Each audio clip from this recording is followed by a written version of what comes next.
Hey guys, subscribe for daily content. And if you're shopping for gear, make sure you check out the description for the newest items at some of the very best online retailers. There's also links for some of the items that I personally recommend. Thanks! What's going on YouTube? Metal Complex here, and welcome to this week's episode of The Knife Guy. So what are we talking about today? Today we're going to talk about knife prices. If you're new to Knife Guy, this is a podcast style episode where I'm going to give you guys my thoughts after observing and handling, however many countless knives I've handled on this channel over the years. It goes without saying that knife prices are going up, right? It's a common complaint. It's a valid complaint, but it is extremely common to point out the price of some knives is getting ridiculous. And it is. At the same time, though, admittedly, as a reviewer who consistently uploads twice a day, I handle a lot of stuff. At the same time, watching prices go up for certain things, I've also handled some of the most unbelievably impressive knives, especially at the budget end. I think the budget end of things is truly remarkable. What $30 to $50 buys you today versus what it would buy you 10 years ago? 10 years ago, it's just a pile of trash, truthfully. I'm blown away, right? Something that people ask me all the time, they say, Metal Complex, I think that you should consider bumping the price, the threshold for what you consider a budget knife. You have to consider inflation. You have to consider, all the stuff that's going on in the world today. By the way, I really don't want to turn this into a political thing. I really want to focus on the knife part of it. And I know that people, especially, nowadays are just kind of conditioned to make everything political. Let's try. Let's try to focus on the knife part. I know it seems like you can't do one without the other. We can. I expect that to play a role, right? So people say, you should change that threshold. You say it's 75 or less. It used to be, a lot of knife channels, back when I started, said 50 or less. Right? And I decided years ago on this channel, I said, I don't like that it's 50 or less. I feel like we're leaving out a lot of good potential stuff that most people who would watch my type of content, not everybody, but most people, would still consider a budget knife. And so I said 75 or less.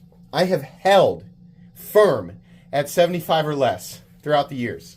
And a lot has changed, right? So why not bump it up to 100? A lot of you have asked me, bump it up to 100. And my response is no. No, absolutely not. I'm not going to move it at all. And the reason is it's the same reasoning I had for the last few years. It's like, it's just giving, not that companies are constantly orbiting this channel, or what does he think? What's exactly what he thinks? How should we alter our entire business model around what Metal Complex thinks or would label, at a certain price point? No, they take into consideration what reviewers say. They take into consideration what their actual buying audience buys, right? That's probably the biggest part of it. But I don't want to give anybody an excuse to just charge more money, There's already tons of people out there who they don't watch. If they have this opinion, they're not watching, right? It's plain and simple. There's already tons of people out there who think that this channel and what I do and other content creators like me, all we do is we shill, right? We'll say nice things about anything that we can make money on. If they're watching and paying attention, it doesn't even take that long. You'll find out that I can make money on pretty much anything, the way that I've set this channel up. So it's better for me to say what I actually think all the time. Whether or not the channel is going to generate revenue, it's going to generate revenue. So it's in my best interest to keep myself relevant long term to just say what I think. It's also way, way easier to do than most people would ever guess. It's pretty easy to get a free knife, that you can make a commission on with an affiliate link and just be honest about it. Especially somebody in my position who knows that stuff's going to come in either way. Whether you say nice things about it, mean things about it, right? If you've watched my Benchmade reviews, some of my Wii reviews here lately, you know that I can be pretty hard on those companies, despite getting the free stuff, despite being able to make additional commissions. It's better. It's better to just be honest about it. And so the pricing thing to me is very, very important. I want my whole goal with this channel. Number one, I love doing this full time. This is great. It's awesome. I get to do my hobby full time. But in order to continue to be able to do that, people need to be able to come to my channel and trust that they're going to get the right information. They're going to get at least my honest opinion. I need people to understand that, right? So how do I do that? I give my honest opinion. I don't want to have my content always, lean in, or truthfully, I want my content to always lean in favor of my viewers and the consumers of these products. I don't want to put knife companies and retailers first. And I feel like increasing that threshold is putting those companies first. It's their job to make the product, right? Their job is to make the product. And then our job is to decide whether or not that product is worth buying. I'm a reviewer and a consumer, right? I have the luxury of handling pretty much anything, right? The worst thing that I could do is just sift through it all and be like, what's the most beneficial and profitable thing that I could do for the channel? That is a short-term way to destroy yourself as a content creator, because people pick up on that immediately. I think that's super duper dumb. And honestly, I think that it's kind of a lazy conclusion to come to. I think it's easier to understand that most people, not everybody, but I like to think that most people in this space want to say what they actually think, right? At least that's how I feel. Everybody's going to feel different. I'm not going to, I'm not going to say that it's not possible to convince everybody. But the price and value, as a reviewer and as somebody who loves pocket knives, it's super important. It's super, super important. It's the company's job to make the product, right? They can tell us, inflation, the cost of this, we got to take it, cost of this, what are we going to do? We got to charge you more. You can say that, but it's not going to force anyone to pay that price tag. What it comes down to is, will people pay that price tag, right? There is a market for expensive knives. It's something that I think newer people have a really hard time understanding. $500, who would ever pay that for a knife? More people than you can possibly imagine. It's silly. The more time you spend in the knife world, the more you realize exactly how deep that ant colony goes, right? It's huge. It's crazy. It's one of the most humbling things.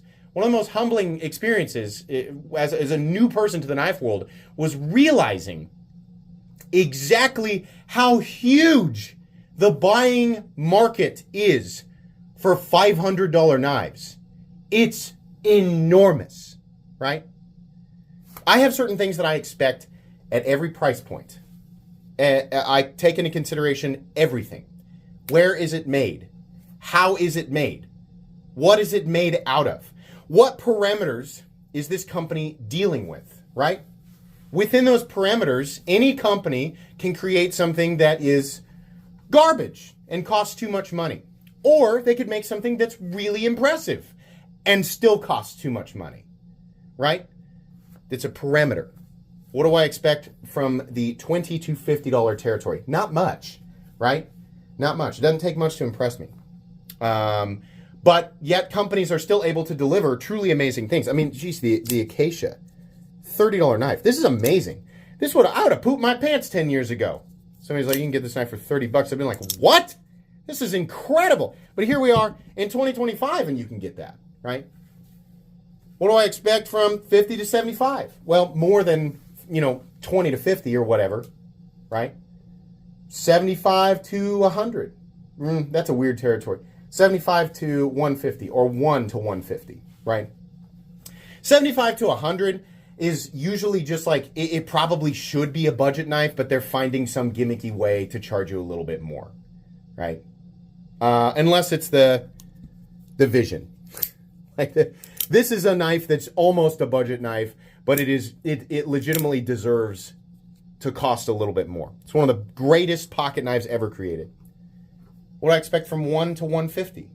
Well, 1 to 150 is probably going to be, a premium but still value Chinese production knife, right? Occasionally you'll get some companies actually making things in the USA like Kershaw, right?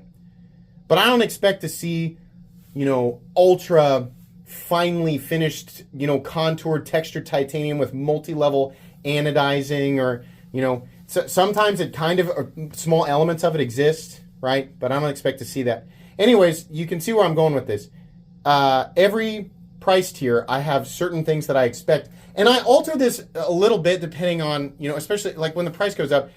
If it's something that's made in the USA, right? I live in the USA. I like the idea of things being made here and paying money for them. So they cost more. And I don't like that. I wish that we could get the USA knives for the same price as the Chinese knives. But we can't. It costs more, right? And I know why. I understand why. It's because they cost more to create. A couple of people have tossed the argument at me, by the way. Just sidestep this for a moment. We don't have to import it. It should cost less. I know I can hear some of you laughing right now. If this argument pops up in your head and your brain goes, "That's a good point. You should say that." Don't. That's not a good point. But anyways, yeah, it would be nice if the prices for some of these American knives were lower. They're not. So I have different parameters there, right? Where's it made? Not what brand is it. I think that's dumb. Right? To consider like, oh, it's Microtech, well, those just cost more. Say, no. It's not how that works. Right? Oh, it's a Benchmade? Yeah, they just cost more because it's a Benchmade. They do. They try to charge more because their name is on it. But I'm holding them to a specific standard. For example, Benchmade is not Hinderer knives. It's not Chris Reeve knives. They are both made in the USA, and that's where the cost of creation ends, right? Benchmade knives typically are made from G10, injection mold plastic, carbon fiber, aluminum, with steel liners. They use premium steels, right? They are mass-produced knives, mass production knives. They are not ultra high-end production. They are not small batch. They are not mid-tech. They cost less to create. A Benchmade Mini Crooked River. No, let's do this. A Benchmade Narrows. The Benchmade Narrows knife, that's like $500 something. That knife factually costs less than a Hinderer XM18 to create. The total cost of creating that thing. It costs more to create the Hinderer XM18, right? Despite the fact that the XM18, you could say it's with M390 or 20CV. You got some titanium there. You got a titanium liner, and you got a G10 front scale. Some people might consider the Narrows a more impressive knife. You could, whatever. But the XM18 costs more to create. Why? They're smaller batch. It's not a mass production. Hinderer knives is nowhere near as large an operation. It's a smaller batch product. They definitely do some additional finishing. There's definitely hand tuning and hand assembling that's occurring there.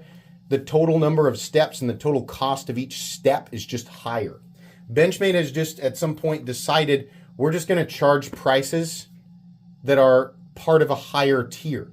And me knowing this and handling all of this stuff, I can't sit there and be like, well, that's just that I just accept that. No. We compare apples to apples, right? In that situation, I would say look at Hogue. Look at some of the stuff Microtech is doing. Look at some of the stuff ProTech is doing. Kershaw, even Zero Tolerance. I'm like, these guys, these are your apples to apples competitors. So we compare to what the direct, realistic competition is doing, and that's how we come up with whether or not I think certain things are a fair price tag.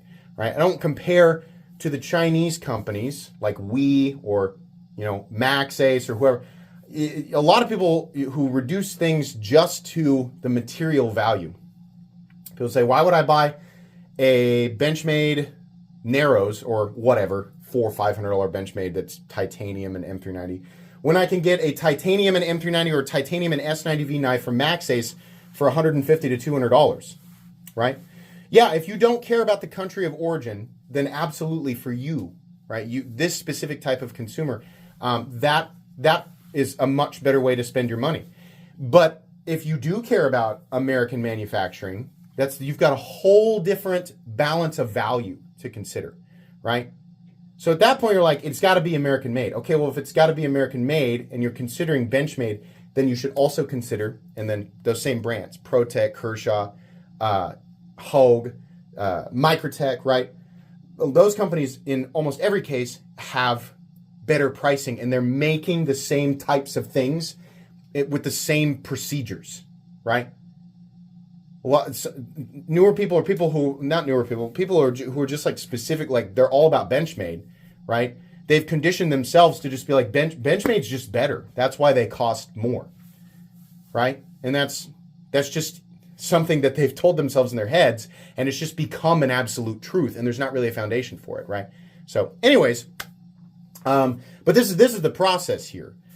So increasing the threshold of what I consider to be an acceptable price for wherever it is, right? We're talking production USA, we're talking mid-tech, small batch USA, we're talking high-end production Chinese, we're talking semi-custom knives that are made in Poland, right?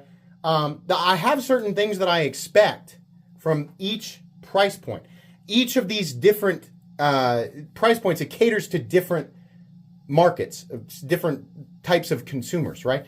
The person who's interested in buying a $2,000 custom Herman knife is a very different type of person than somebody who's shopping at the $50 to $100 territory. These knives are not made to attract everybody. They're made to attract people who want more from their knife. They're collectors, enthusiasts, stuff like that. I know that prices are going to increase on pretty much everything, right? Some stuff more than others. But stuff like this happens, and sometimes people use it as an excuse to charge more than they need to. It seems like, with a market, you see like whoever is forced to mark their stuff up the most due to some, global economic issue or whatever, you see like everybody else like, well, we're going to mark our stuff up too. Yeah, I mean, what can you do? It's the economy. Got to mark it up 25%. But not everybody has to do that. In fact, very few people would have to do that. This is an argument that is plaguing the video game industry right now. They're talking about Grand Theft Auto 6 potentially being the first video game that's like not like some package, ultra whatever edition, to cost as much as $100. You do that, and then every company is going to go, well, we got to charge $100 for our game too. Yeah, it's just, that's the weather. Don't like that. No, the way that I see it is you get into a dicey situation where stuff costs more and you want to survive, you want your business to keep going, then you better perform some magic, right? It's easy to get, I think, for some of these companies to become complacent, and it's like, yeah, well, we got a lot of customers, whatever, we'll just make whatever, you'll buy it. Mark it up 20%. Oh yeah, what economy and tariffs? Yeah, well, but here it is. Buy it. No, don't like that. I take what I do pretty seriously. So if something is a really really awesome build, but I think it costs too much money, I'm going to say that. If I think something is truly spectacular, I reserve this. When we get to the end of the year, I reserve that top 20, that top 10 of the year, I reserve that for things that are truly spectacular. And what people are expected to pay for these truly spectacular things, I take that into consideration, right? But by tier. What is the thing, right? The last, the Winter Blade Co. stuff, that the Factor 8, right? The quad magnet detent system. A lot of people are like, you can't have that be the best knife of the year. It costs too much money. I disagree. It costs that much because it's in a tier of knives that I expect to cost a lot of money. But in that specific ecosystem, there's stuff that's insanely boring and who cares? And then there's stuff like the Factor 8 that has the quad magnet detent system. It has a completely unique operation. It's also insanely premium, and it also functions really well as a tool. It's not just a gimmick. It actually does work. These are really impressive. You have to check all of those boxes within those parameters, right? There's a chance that a budget knife could be the greatest. I mean, like, there was a time where the Vision FG was almost, I think, knife of the year. Was it 2023 on this channel? I was like, this might be like, the absolute knife of the year. I can't remember if it was the manual stitch or what, right? But this was at least budget knife of the year on this channel at one point. And it still remains to be one of the most amazing deals that you can get. I think it's a much better idea in a much more turbulent market to hold firm on what I consider to be a good value, not alter the pricing, right? Not letting it bump up, and basically make it's going to be even harder for a knife or a company to, be considered something truly spectacular. But viewers of my channel will know without a doubt that I mean it, right? If I think it's a good value in 2025, right, and everybody knows that I keep my, what I expect to see at 100, 200, 300, 400, 500, then you'll know for sure, right? It's not like, Metal Complex kind of like changed how he feels about certain prices, this or that. Like, I'll still take it into consideration, right? But I also know that these companies a lot of them have a lot more room than they make it seem sometimes. There's a lot of just like, well, whatever, we're going to charge like whatever, like We Knives being able to make the Integral a Tor for $380. Excellent value. And then they have the Quinceris, whatever, that offers absolutely nothing special outside. I mean, it's a great titanium and M390 knife with a cool inlay, right? Would make a great $280 to $300 knife, and then inexplicably for at least the version with the aluminum mascus material, they want more than the Integral a Tor. And it's like, no, it's not an excusable thing, right? It's still up to the consumer whether or not they want to just there's going to be people who are like, I don't care, I'll pay $400 for that. I just think it looks cool, But if you come to my channel, what you expect is for me to tell you, to be honest about my opinion when it comes to the pricing of this stuff. And I have done my absolute best to be 100% honest at all times, right? I love my CKF Sakosha. I love it. I hate the price tag on it. I think it's ridiculous, especially knowing that those parts are machined in China. They do the hand fitting and the hand polishing and everything in Slovakia. If you didn't know that, those are not made in Russia, right?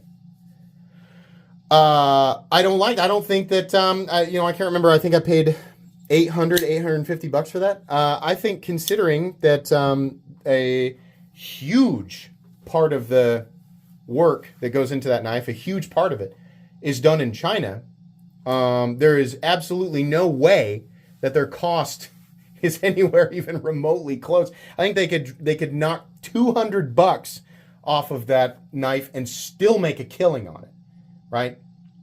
So I love it and I bought it, but I had to grit my teeth through that price tag, and I think that it's important to tell people that, right? I bought it because I just really wanted it, and I'm an itchy knife guy, and sometimes I just really want things because they're shiny. But I don't necessarily recommend that other people do that, right? It's the benefit of watching my channel is you can let me make those dumb choices and then tell you what I honestly think. And then you can decide for yourself if you want to make the same dumb choice I did or not do it based on honesty, right? So yeah, I know the prices are going to go up. But I don't want to see companies just get that easy out, you know? Well, we got to mark stuff up. Maybe you should fight a little harder because you've got a little bit more room than you would care to let people know, and you should fight and create something special, something that content creators and consumers are gonna they're gonna know that it's truly special. They're gonna see that effort. They're gonna see that shine through when things are difficult, right? Then it's truly special. To go back to the video game stuff. A lot of slop, a lot of crap, absolutely terrible, right? But then you get shining golden gods of games like Elden Ring. Holy moly, spectacular. And they didn't charge as much as some other companies were charging for their awful stuff, right? That deserves to be celebrated when it's something that's truly spectacular. And they're dealing with higher costs and this or that, but and there's not microtransactions in Elden Ring or anything like that. The whole thing was like, you make a spectacular game, be honest, passionate about the development, and then the people will come. The people will pay money for that because it's legitimately good, right? That's how I feel about pocket knives. We're much smaller. We're much smaller, right? But yeah, work for it. Don't just I don't want to see companies, well, we got to mark stuff up. No, deliver something spectacular, right? If you do, the reviewers and the people who test, right? Everybody, it's going to be obvious, and it's going to be special. That's how special things. That's how we decide when something is truly special, right? Defying the expectations of the current market. Right? Doing what's easy versus doing what's hard. So, yeah. That's how I feel. Okay. That was 27 minutes. Very stream of consciousness. We derailed a little bit and we came back. This is one of those, episodes where I know, like looking and I'm like, oh, it's almost 30 minutes. Like I'm going to have to go back through and listen to this and make sure that the flow is at least somewhat comprehensible, right? Let me know what you guys think. Try not to light political stuff is fine, but try not to throw entire groups of people under the bus. That's not ever good, and it doesn't ever accomplish anything. So, yeah, that's going to be it. Thanks so much for watching. Please make sure to follow me on Instagram at metal_complex. If you enjoyed this video, leave a like. If you'd like to check out my other content, I do, of course, have lots of videos of knives that are either expensive or inexpensive that I do or don't like, so check those out. And if you enjoy all my content, go ahead and click on that Metal Complex logo right there and subscribe because there's definitely more coming. Thanks again for watching, everybody, and have a great day.